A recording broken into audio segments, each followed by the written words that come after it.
a reference to this online version of Outlook, and it's called Outlook.com. Previously, we mentioned that this version is not the version that is really the one that we're focusing on in the class, but it does have a lot to offer, and it has a lot of really tools that you could use. Outlook.com was called hotmail.com. If you're familiar with Hotmail and MSN.com, these were all types of emails that Microsoft was issuing a long time ago. I think Hotmail was like the oldest one. But this is the website that you have to go for the free Outlook.com account, and we could just briefly check it out. Essentially, you just have to log in and hit next.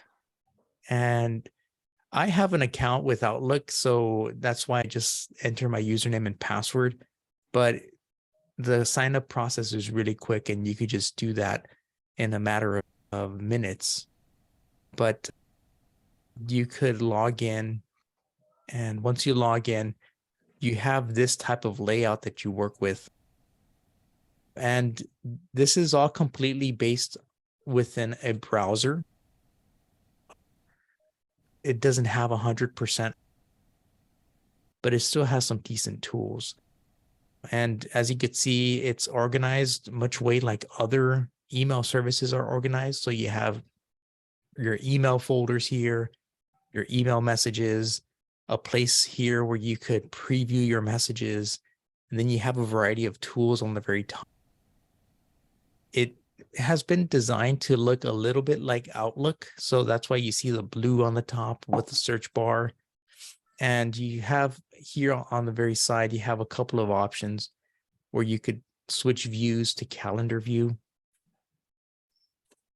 You have contacts, you have files. So files essentially is online location where you could store files that you would like to share with other people. And then you also have Word, and then Excel, PowerPoint, and also OneDrive. So here you have additional apps that you could click on, and you have OneNote. If you haven't used OneNote before, it's a really nice program, and it helps you create notebooks and keep notes for yourself. So if you click on the Word program, you're going to see that it looks a lot like Word, the program that's installed onto your computer. And so it's very similar in concept. However, it's not all of the tools that comes with the actual software. So it's just enough tools to help you get by, which is sometimes pretty helpful. So as you can see, you have a page here and you could type your letter. And then here you have a couple of tools that you could use to help you write. So you have all these really nice tools, and similarly, you have Excel and then PowerPoint that helps you create nice, engaging PowerPoint presentations.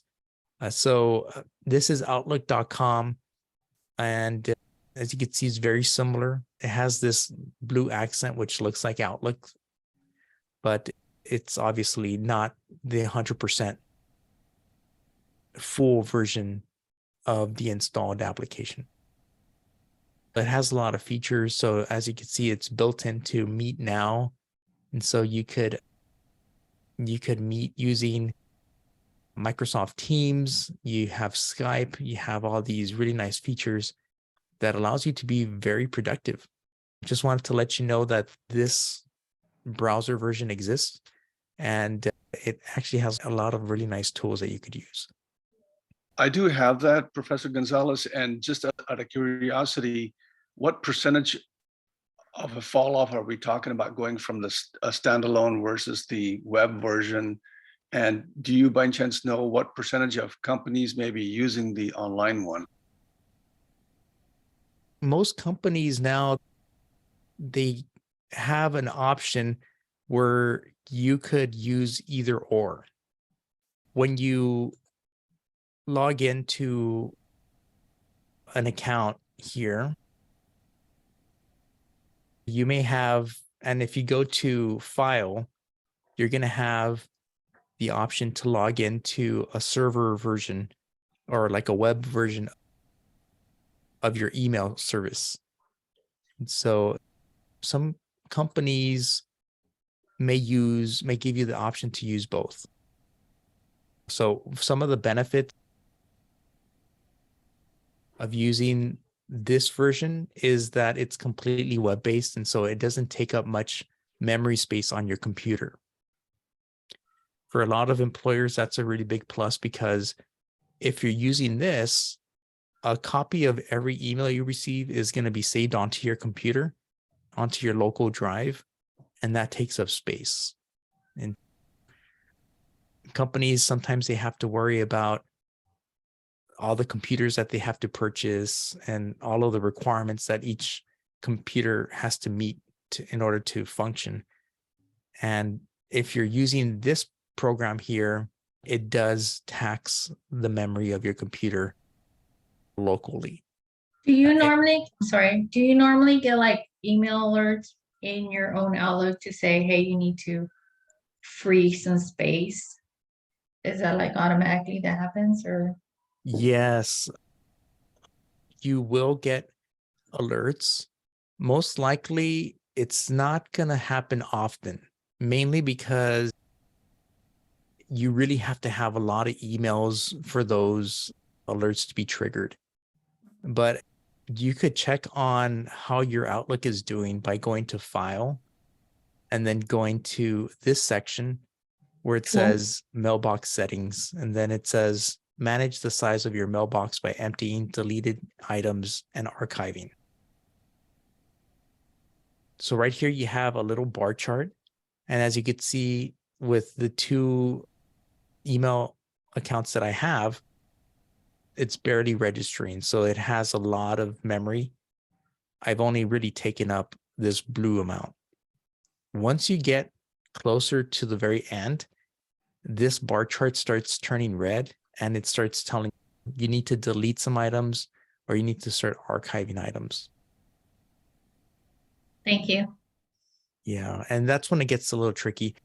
Usually people get to the very end once they've been working on Outlook in their work for like about 4 years. It doesn't happen often. Also, other things that may impact storage would be how many attachments you receive. So if you work in a job that people are sending you very big attachments, it's going to take up memory, and so you may have to delete some of that stuff.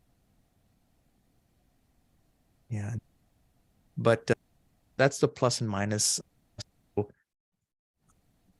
Nowadays, as I said earlier, a lot of employers are giving you both options. I know my employer, it does give me the option, both employers, because I work for two people, but they both give me the options to have the browser version and the Outlook version. Since I prefer the Outlook version, I just stick to that. But it might be a matter of your preference. Some of the nice things, I guess, just an aside really quickly, some of the nice things about working on the browser version is that I've seen that it allows you to collaborate a little bit better with people. And you also have capabilities to flag and unflag, to categorize, do other things like that. Great questions, everyone.